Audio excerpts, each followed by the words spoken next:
Hello friends, I welcome all of you to my channel bank nifty tomorrow. दोस्तों, मैंने आपके सामने Nifty bank spot का 5 minutes time frame का chart यहाँ पर डिस्प्ले किया हुआ है। तो देखते हैं कि हमारा डिस्कशन क्या था और कल किस तरीके से काम करना है। सबसे इम्पोर्टेंट, कल बैंक निफ्टी की एक्सपायरी होगी and I think it is monthly expiry. तो सोच समझ के काम करना है एंड जो सेफ ट्रेडर्स हैं नेक्स्ट एक्सपायरी में काम कर सकते हैं। ठीक है।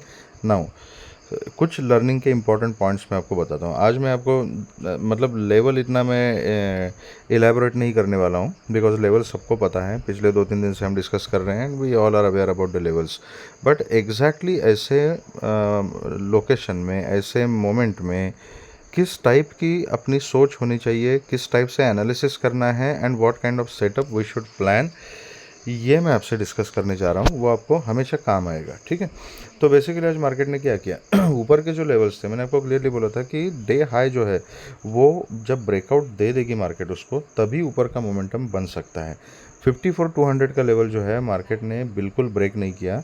150-200 के बीच में ही मार्केट रिजेक्शन लेती रही। यहाँ पर ये अगर ये बड़ी कैंडल अगर देखोगे आप, यहाँ पे ब्रेकआउट देने की कोशिश की थी लेकिन ब्रेकआउट नहीं मिला।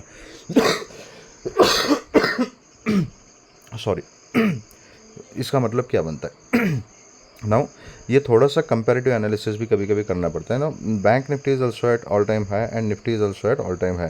निफ्टी में ये जोन मैंने जो डिस्कस किया था दैट वाज 26,000 का जोन, 25,970 टू 26,2030 का जोन मैंने बोला था आपको 50-60 पॉइंट का।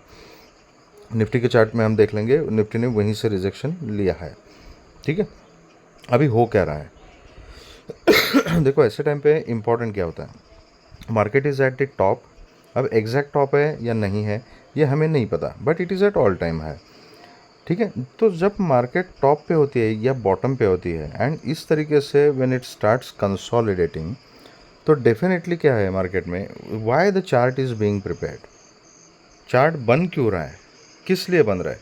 क्योंकि there is a differences of the opinion.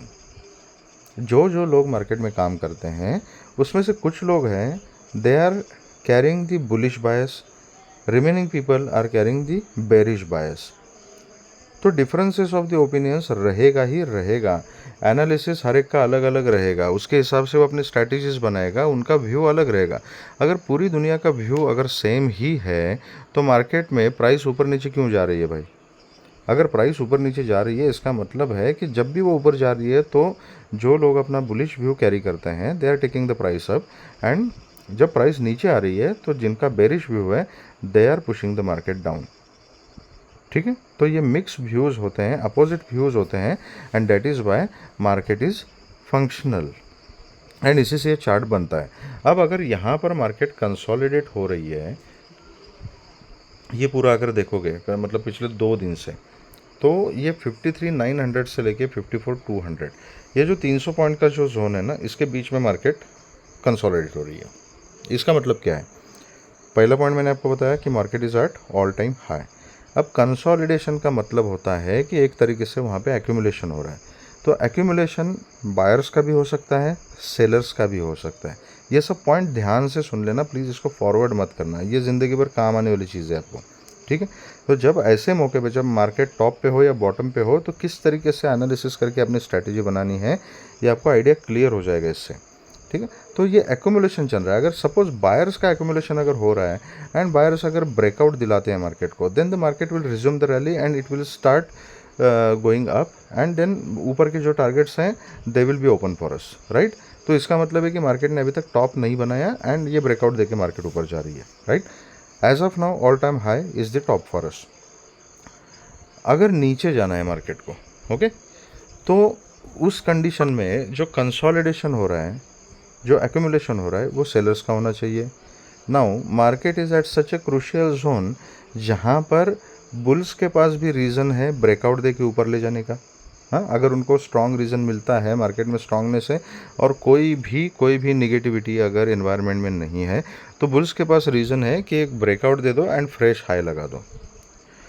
Bears के पास भी यहाँ से मार्केट को नीचे गिराने का, थोड़ा सा करेक्शन मोड में लेके जाने का एक रीज़न है। और रीज़न क्या है कि market is at all time high. दूसरा रीज़न क्या है कि बॉटम से लेके बहुत सारे लोग जो है वो पोजीशंस अपनी, जो पोजीशनल ट्रेडर्स हैं, बड़े ट्रेडर्स की मैं बात कर रहा हूँ, जो पोजीशनल ट्रेड कैरी कर चुके हैं, ठीक है, तो उनके लिए उन्होंने जो पिछले 2-3 हज़ार पॉइंट पहले से बॉटम पकड़ के वहाँ से अगर पोजीशन कैरी की है, तो they have got a good reason here to book their profit और सम अमाउंट ऑफ प्रॉफिट। तो जो पूरा 100% प्रॉफिट बुक करे या some amount of profit book करेंगे, उसकी वजह से एक करेक्शन तो मार्केट में ट्रिगर हो ही सकता है ना, और फिर वो हल्का हो जाएंगे, थोड़े अपनी पोजीशन हल्की करेंगे, एंड उसके बाद फिर जहाँ पे डिप खत्म हो जाएगा मार्केट का, वहाँ पर फिर से वो नई पोजीशन बाइंग की बनाने का सोच विचार करेंगे। तो इसका मतलब क्या है कि जो इम्पल्सिव मूवमेंट ऊपर की तरफ जा रहा है उसमें एक करेक्शन आ सकता है, अगर बेरिश पॉइंट ऑफ व्यू से अगर हम देखेंगे तो, ठीक है। तो अभी इसका इम्पोर्टेंस क्या है? अब इसका इम्पोर्टेंस यही निकलता है कि यहाँ इस पोजीशन में आपको बुलिश व्यू बनाने का आपके पास रीज़न है, एंड बेरिश व्यू बनाने का भी आपके पास पूरा का पूरा रीज़न है। नाउ दिक्कत कहाँ पर है?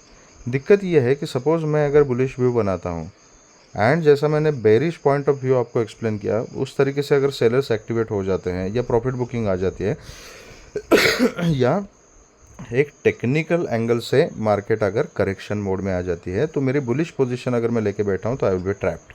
ऑन द कॉन्ट्ररी, अगर मेरा बेरिश व्यू है और मैं अगर बेरिश पोजीशन लेके बैठता हूँ यहाँ पे, एंड अगर बायर्स इसको ब्रेकआउट दे देते हैं एंड कुछ एनवायरनमेंट में और भी ज़्यादा पॉजिटिविटी बढ़ती है, मार्केट स्ट्रांग हो जाती है, तो definitely it will resume the rally and एक नया हाई लगाएगी। उस कंडीशन में my bearish position will be trapped, right.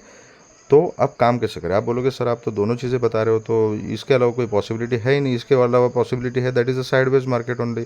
तो अभी काम कैसे करना है?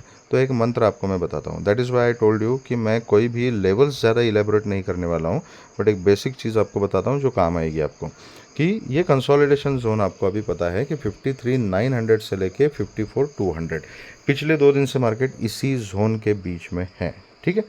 तो बुलिश पोजीशन अगर बनेगी तो 54,200 के ऊपर अगर मार्केट सस्टेन हो जाती है तब बुलिश पोजीशन बनेगी, एंड 200 को अगर मार्केट ब्रेक करती है तो 54,450, 500 का जो जोन है यहाँ तक का मोमेंटम जो है वो मार्केट दे सकती है इजीली। अगर 500 के ऊपर मार्केट निकल जाती है तो फिर 630, 650 का जोन और उसके बाद 730, 750 का जोन यहाँ तक मार्केट जा सकती है।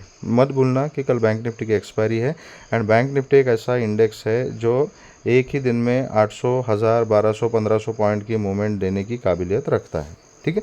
हमने काम करना है लेवल टू लेवल।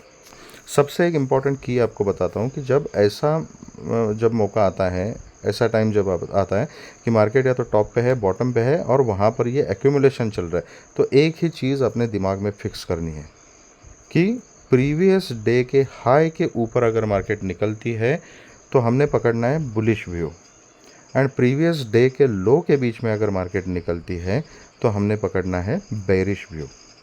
ये 80% केसेस में ये इस टाइप का मोमेंटम मार्केट में सक्सेसफुल हो जाएगा, एंड खास करके जब बैंक निफ्टी जैसा इंडेक्स सिर्फ 250, 300, 400 पॉइंट के बीच में रेंज बाउंड हो। तो अभी रेंज क्या है? 53,900, एंड ऊपर का जो रेंज है दैट इज़ 54,200। तो अगर 54,200 के ऊपर बैंक निफ्टी निकलती है, चाहे वो फ्लैट खुल के निकले, फिर चाहे थोड़ा सा गैप अप खुल के निकले, या बहुत ज़्यादा गैप अप खुले, फिर एक डिप ले ले, 200 पे सपोर्ट लेके फिर से रैली रिज्यूम करे, किसी भी हालत में 200 के ऊपर अगर मार्केट सस्टेन हो जाती है और ट्रेड करती है तो ऊपर का मोमेंटम बनेगा। अगर ड्यू टू सम रीज़न अगर 53,900 के नीचे अगर बैंक निफ्टी फिर से आती है तो क्या हो जाएगा?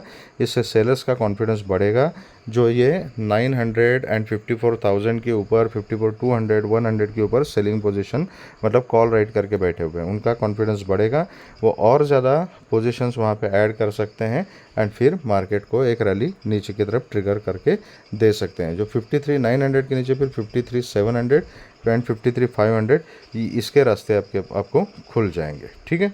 तो बाकी gap up, gap down, levels अपने सेम रहेंगे। तो सिंपल मंत्रा याद रखना, फिर से मैं दोहराता हूँ कि ऐसा मौका जब आता है कि टॉप पे या बॉटम पे मार्केट है और वहाँ पे कंसोलिडेट कर रही है, तो सिंपल चीज़ याद रखनी है, प्रीवियस डे के हाई के ऊपर बुलिश व्यू कैरी किया जा सकता है, प्रीवियस डे के लो के नीचे बेरिश व्यू कैरी किया जा सकता है, एंड जब तक मार्केट हाई और लो के बीच में ही ट्रेड कर रही है तब तक मार्केट साइडवेज है। या तो आप उस रेंज को ट्रेड कर सकते हो एज पर योर सेटअप, और यू कैन अवॉइड। तो this is about bank Nifty. कल एक्सपायरी का दिन है, किसी एक साइड में अगर ब्रेकआउट मिल गया तो एक अच्छी रैली ऊपर की तरफ या नीचे की तरफ मार्केट ट्रिगर करके दे सकती है। तो अकॉर्डिंगली सही मौके की तलाश में वेट करना, हैव पेशेंस, मौका मिलते ही चौका मार देना। Okay, what about Nifty? तो निफ्टी की कहानी ऐसे है, निफ्टी एक चैनल में काम कर रही है अभी, एंड इम्पॉर्टेंट लेवल इसमें भी सेम है 26,000 का लेवल, जो येस्टरडे वी हैड डिस्कस कि यहाँ से रिजेक्शन आ सकती है। एंड आप देख सकते हो ये 2630 के जोन में मैंने एक लेवल यहाँ पे मार्क किया हुआ है, एंड 26,013 से लेके ही यहाँ से फिर से रिजेक्शन मार्केट ने ले लिया। ठीक है, तो 25,900 नीचे का लेवल है एंड 26,030 पकड़ लो, ये ऊपर का लेवल है। ओके, इसके बीच में मैं ट्रेड थोड़ा सा अवॉइड करने के लिए बोलूँगा। जो ट्रेड करना चाहते हैं रेंज को, वो अपने सेटअप के हिसाब से अपने रिस्क मैनेज करते हुए स्कैल्पिंग कर सकते हैं। लेकिन नीचे की रैली ट्रिगर होगी 25,900 के नीचे, एंड ऊपर की रैली 26,30 का जो जोन है, इसको अगर मार्केट निकालती है तभी होगी। ठीक है, 26,000 के ऊपर अगर मार्केट सस्टेन हो जाती है तो फिर 2670, फिर 26,100 एंड 26,140 यहाँ तक के लेवल ऊपर की तरफ मिल सकते हैं। 900 के नीचे फिर 850 इज़ इंपॉर्टेंट लेवल, एंड 850 के नीचे फिर 800 एंड फिर नीचे 750, 730, ये लेवल्स नीचे की तरफ खुल जाएंगे। फिर चाहे मार्केट गैप अप खुले, फ्लैट खुले, गैप डाउन खुले, ये लेवल्स याद रखने, ऊपर की तरफ 26,000 का जोन एंड नीचे की तरफ 25,900 का जोन जो है। तो अकॉर्डिंगली हम अपना सेटअप बना सकते हैं and we can plan our trade for tomorrow. अगर आपको ये वीडियो पसंद आया है तो please hit the like button, subscribe the channel and share the video with the maximum people. Thank you very much friends and all the very best.